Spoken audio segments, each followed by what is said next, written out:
নমস্কাৰ এই মুহূৰ্তত এটা অত্যন্ত গুৰুত্বপূৰ্ণ খবৰ দিব বিচাৰিছো আজি অসম বিধানসভাত শপত গ্ৰহণ অনুষ্ঠান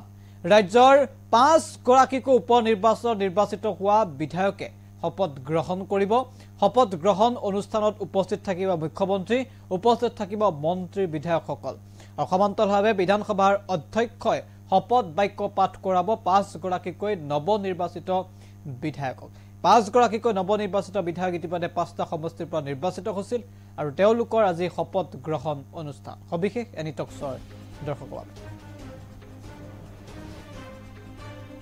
আজি অসম বিধানসভাত শপত গ্ৰহণ অনুষ্ঠান নৱনিৰ্বাচিত 5 সমষ্টিৰ বিধায়কে ল'ব শপত বাক্য পাঠ কৰাব বিধানসভাৰ অধ্যক্ষ বিশ্বজিৎ দৈমাৰী উপস্থিত থাকিব মুখ্যমন্ত্ৰী সহ ৰাজ্যৰ মন্ত্ৰী বিধায়কসকল বিশেষ কাৰ্যসূচীৰ জৰিয়তে শপত বাক্য পাঠ কৰা হ'ব 5 গৰাকীকৈ বিধায়ক তাৰ ভিতৰত আছে দীপ্তি ৰঞ্জন শৰ্মা চাবগুৰিৰ পৰা নিৰ্বাচিত হৈছিল দীপ্তিময় চৌধুৰী বঙাইগাঁও সমষ্টিৰ অসম গণ পৰিষদৰ জয়ী হৈছিল নিহাৰ ৰঞ্জন দাস ধলাই সমষ্টিৰ পৰা নিৰ্মল ব্ৰহ্ম সিদ্ধলিৰ পৰা নিৰ্বাচিত হৈছিল আনহাতে দিগন্ত ঘাটৱাল তেওঁ হৈছে বিহালী সমষ্টিৰ পৰা নিৰ্বাচিত হোৱা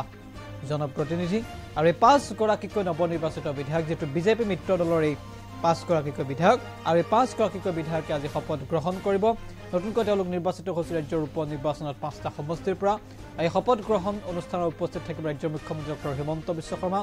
উপস্থিত থাকিব ৰাজ্যৰ মন্ত্ৰী বিধায়কসকল আৰু বিধানসভা অধ্যক্ষ বিশ্বজিৎ দৈমাৰীয়ে শপত বাক্য পাঠ কৰাব এই 5 গৰাকীকৈ নৱনিৰ্বাচিত বিধায়ক